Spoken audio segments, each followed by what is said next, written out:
विधानसभा क्षेत्र से 3 बार की पूर्व विधायक मंजू बसु ने एक बार फिर अपनी ही पार्टी तृणमूल कांग्रेस के खिलाफ तीखा आक्रोश व्यक्त किया है। अपने पति विकास बसु की हत्या के मामले में न्याय न मिलने से क्षुब्ध होकर उन्होंने अब केंद्रीय जांच ब्यूरो से जांच कराने की मांग की है। मंजू बसु ने राज्य सरकार की जांच प्रक्रिया पर गंभीर सवाल उठाते हुए कहा कि उन्हें न्याय दिलाने के नाम पर अब तक केवल धोखा दिया गया है। उन्होंने आरोप लगाया कि राज्य प्रशासन अपने पति के हत्यारों को सजा दिलाने के प्रति गंभीर नहीं है, इसलिए अब उन्हें केवल सीबीआई पर भरोसा है। সরস্বর পরিবারের পাশে থাকি আছি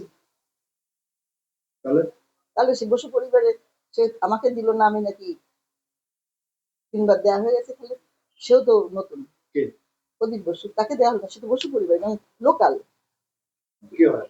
আমার দেওয়া ছোট ভাই। হ্যাঁ,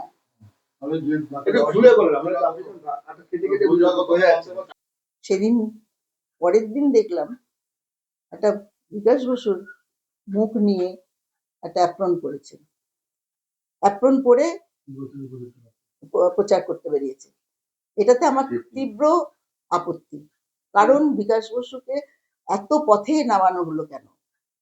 তুমি তো তৃণমূলের ক্যান্ডিডেট, তৃণমূলের সিম্বল কোথায়? তৃণমূলের যে নেত্রী তার ছবি কই এবং সেনাপতির ছবি কই? তা না হলে বিকাশ বসুকে লাগছে কেন?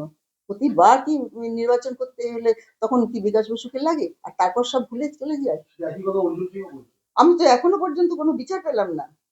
আমি তো বিচারের জন্যই তো ছিলাম এতদিন ধরে, এবং ভাবলাম যখন সরকারের হয়েছে 15টা বছরের মধ্যে কোনো রকম বিচার হলো না, বিচারে কোনো রকম চাওয়া হলো না। বারবারই বলা হয়েছে আমাকে যে নাম বলেছে দেখাতে, এবং সমস্ত মানুষই তো জানতে চাইছে প্রকৃত খুনি কে।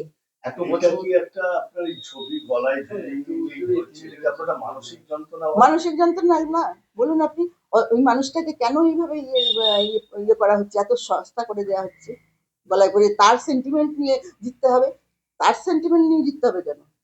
তুমি যেত তোমার পরিসীমাতে, এবং দলের প্রার্থী যখন দলের পরিসীমাতে জিতবে।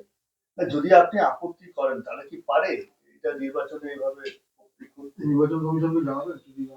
আমি দেখবো যে এটা কিছু আছে কিনা নিয়ম, কিন্তু আমি ব্যুরো রিপোর্ট, PVTV নিউজ।